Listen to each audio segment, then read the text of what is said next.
Makanya Mbah Mun itu sampai berfatwa, Mbah Mun guru saya itu. Nah, ono masjid, ono menawarane Mbah Mun duka. Masjid kok ono menarane, wajib ono. Dulu saya iskal, kenapa menara jadi wajib? Tapi setelah saya tambah angan-angan, secara fikih jelas tidak wajib.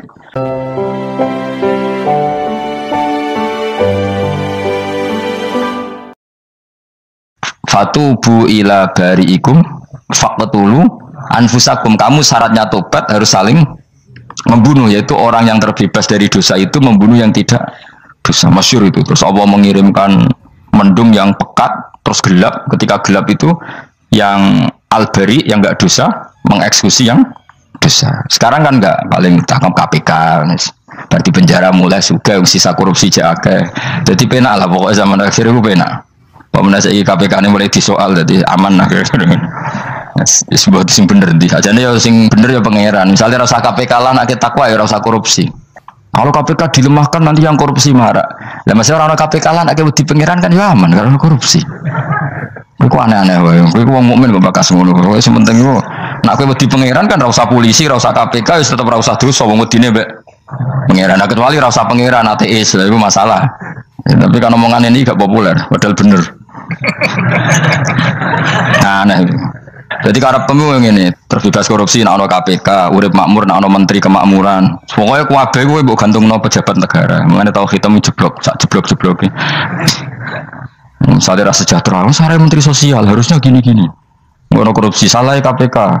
Ngono ono raka keamanan salah polisi. Senengane nyalahno wong. Gue sekali-kali nganggo tauhid. Nak ono adab itu mergo dosa yang sudah kelewat.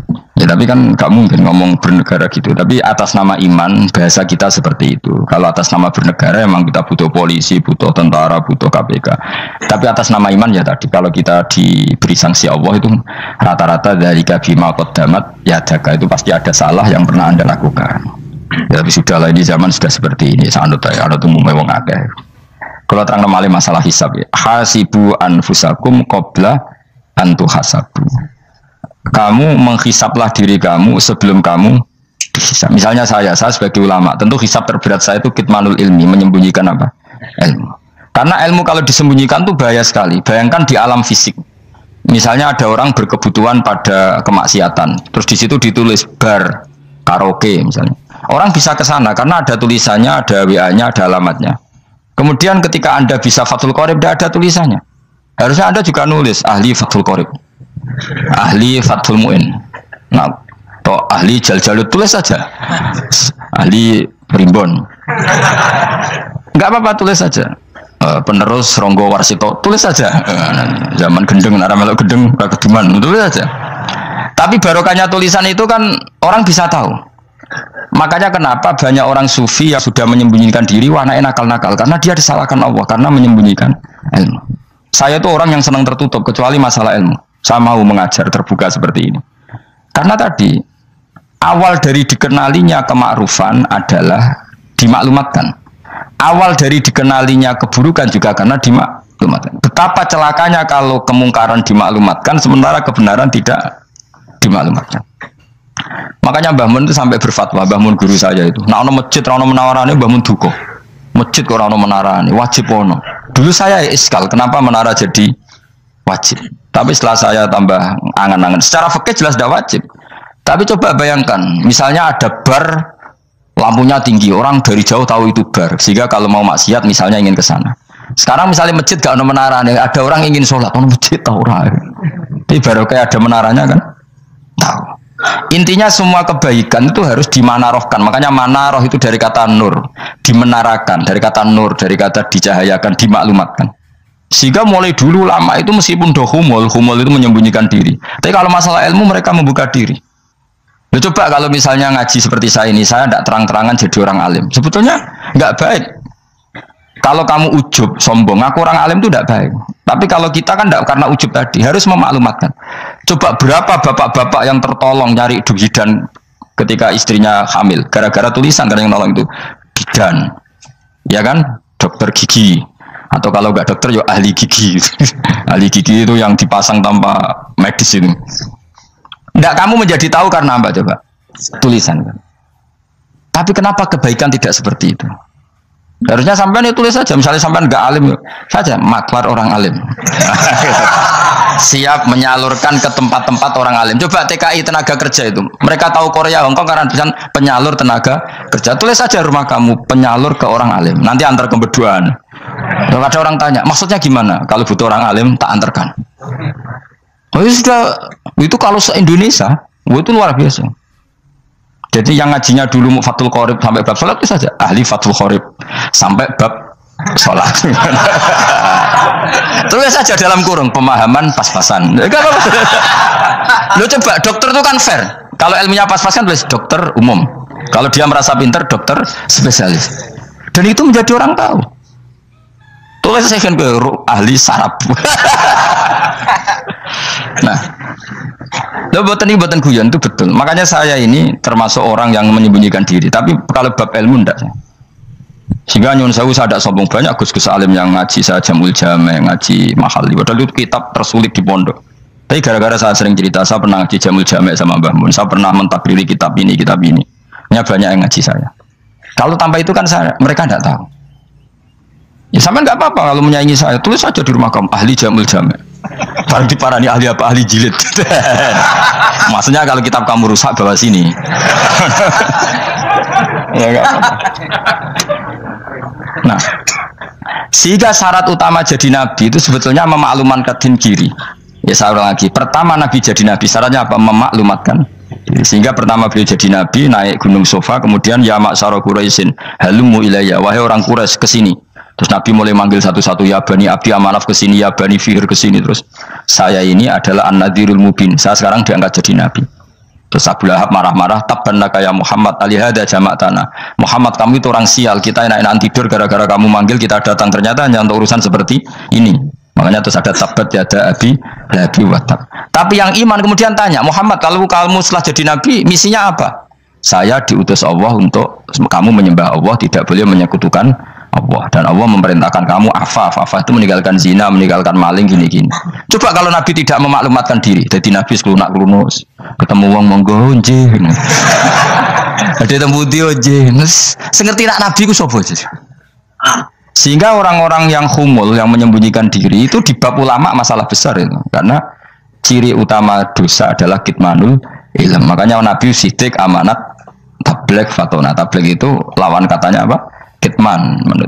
Makanya saya ngaji di mana-mana. Saya di Jakarta ngaji, di sini ngaji, di Pasuruan ngaji. Harus dimaklumatkan ilmu. Dan kalau ada orang tanya ya tak jawab. Saya itu kitab yang paling aneh di pesantren, misalnya yang mulai aneh lah, kayak Jamul Jame. Saya sampai sekarang masih ngajar Jamul Jame. Kitab yang aneh. Macane lagi roh judulnya pusing. Jamul Jawame, kumpulannya pira-pira kumpulan. Jadi ilmu apa ae ono ning kono. Sing gak ono ilmu dukun, mboten enten. Ilmu carane bodoni ora ono. Ning kono mau carane mlebu swarga tok. Mane potensi kula mlebu swarga itu tinggi sekali. Cara semodel piye duwe. Dadi mun. Dadi cara semodel piye duwe. Jadi cukup banyak nopo cara. Aman nek cara sitok ora mesti kula nu gak ada cara kada. Dadi nek dari cara iki mentok ganti cara iki mentok. Ya terakhir paling gampang itu cara nganggo fadhole pangeran. Iku kena mbok tiru. Pokoke mlebu swarga nganggo fadhole pangeran. Masalah utama kita sebetulnya itu. Makanya saya tidak pati cocok sama orang sufi itu. Kebenaran itu harus dimaklumatkan. Sementara orang sufi itu ingin menyembunyikan diri. Itu kalau untuk yang alim itu tidak bagus. Wong kita saja tahu itu dokter atau bidan karena tulisan. Ini bidan, ini dokter. Dan mereka jujur, dokter umum, dokter spesialis. Loh, coba misalnya di kota, kamu tulis saja penyalur kebaikan. Orang yang ingin mondok, pondok pilihannya ada, Sarang ada, Pelosok, Lirboyo. Kalau saya ke sana gimana? Saya kenal Gusnya. Tak anter. Wan keren, sudah ada penyalur. Kalau orang bisa tersalurkan ke Korea, ke Korut, ke Jepang karena tulisan, kenapa tidak banyak orang tersalur kebaikan karena tulisan? Orang mau kelunak orang jelas. Meskipun nanti ditawarin orang, mesti duduk sih ahli takrib, cuma guyu, ahli fathul qorib sampai bab sholat. Tulis saja jujur, maaf tapi hanya sampai bab sholat. Tulis saja, ada maafnya bareng, maaf tapi sampai bab sholat. Gak apa-apa. Paling untuk fong sowan, larian mau doa jenengan 2 tahun. Tapi ini bodohnya mau tahun mulai ngaji ini dok bab sholat. Gak apa-apa. Itu dulu memang begitu. Rasulullah zaman Sugeng itu kalau ngajari santrinya itu balighu anni walau ayah, maklumatkan ke kampung kamu meskipun 1 ayat. Banyak sahabat kalau ditanya dia tidak bisa karena ngajinya tidak hatam. Tapi ya terus gak apa-apa, kok tak soal Abu Bakar, tak soal Umar, ditanyakan yang lebih pintar. Saking tidak pahamnya sahabat itu lucu, ketika ada ayat Wakulu wasrobu hatta yatabayyana lakumul khaytul abyadu minal khaytil aswad. Itu kalau mau tidur ya benar-benar bawa benang putih sama benang hitam, ditulis dipasang di pintunya. Jadi kalau makan diinceng lagi, kok masih belum kelihatan, wah masih boleh makan. Terus begitu. Kalau sudah mulai syuruk, mulai padang, wah berarti sudah imsak. Jadi karena makanlah dan minumlah sampai benang hitam terbedakan dari benang putih. Artinya kalau malam kan dulu kan nggak ada listrik, nggak ada lampu, berarti kalau benar-benar masih malam nggak terlihat, berarti masih boleh makan. Nanti terus dilihat gitu. Terus ya sudah wakafnya di situ. Hatta yatabayyana lakumul khaytul abyadu minal khaytil aswad, wakaf dulu. Terus akhirnya Kanjeng Nabi itu piye umatku jadi masangi benang ini. Akhirnya Jibril teko. Ini makanya unik dalam ulumul Quran. Satu-satunya ayat yang diturunkan hanya satu kata itu ya ayat itu tok. Terus Jibril datang, Muhammad ayatku kurang sitok. Minal fajr. Terus ditambahi minal fajr. Jadi minal fajr itu unik. Ada Jibril jauh-jauh dari langit. Iku mau nurun apa? Minal fajr. Makanya kalau kamu nanti dites, kalau ingin jadi dokter tafsir dites, ada satu kalimat yang diturunkan jauh-jauh Jibril ke bumi. Apa kalimat itu? Jawabannya minal fajr. Us alim yakin atau memang ikut tak? Masa itu? Mereka gara-gara sahabat itu terus masangi apa? Benang ngincang. Minal fajr. Baru mereka tahu maksud fajar, maksud apa? Benang hitam artinya malam, benang putih artinya fajar. Sodik sudah menyingsing. Semenjak itu sudah ada benang-benangan karena jadi orang-orang ngono mat maksudnya iki kurang sithik terus turun apa? Minal fajr ya. Jadi nanti kalau sampai latihan tes jadi dokter apa? Tafsir. Ayat mana yang diturunkan hanya satu kalimat atau satu kata aja apa? Minal fajr. Lolos langsung dokter. Pun pinter. Ya pinter ngerpek maksudnya orang yang Anda. Lah nanti hubungan kita dengan Allah ya seperti itu. Sejauh mana kita memaklumatkan Allah. Sejauh mana kita mengkampanyekan Allah. Saya berkali-kali bilang, saya kemarin kan di Korea, itu sebetulnya saya yakin hanya doa saya. Saya sering berdoa, ya Allah, Engkau dipuji di langit dan di bumi. Lalu kalau di bumi ateis, itu caranya kayak apa? Dulu saya itu terobati karena Uni Soviet setelah persemakmuran banyak menjadi negara Islam. Berarti itu bukti bahwa Allah pun dipuji di bumi Uni Soviet. Lalu yang kayak Korea kayak apa? Ternyata betul Koreanya tetap ateis, gara-gara diserbu wong Indonesia. 49.000 Indonesia ning Korea Selatan. Iku mbok gawe sing salat separuh iku cek piro? 24, kira-kira selawe digawe 20.000. Wis 20.000 salat kabeh, tahlilan kabeh seruame. Lah kok sing ngritik tahlil muni sunah Rasul tok seruame. Ora rame lah walhasil. Kita tahlilan wah itu enggak ada hadisnya. Gak apa-apa sing penting muni hadis sing sitok tahlil muni hadis ibadah, tahlil ya ibadah. Mbok lah soal kok bener ding totalan guri sementing rame, maksudnya sementara rame ngomong visi Islam. Ya, ngoten mawon. Assalamualaikum warahmatullahi wabarakatuh.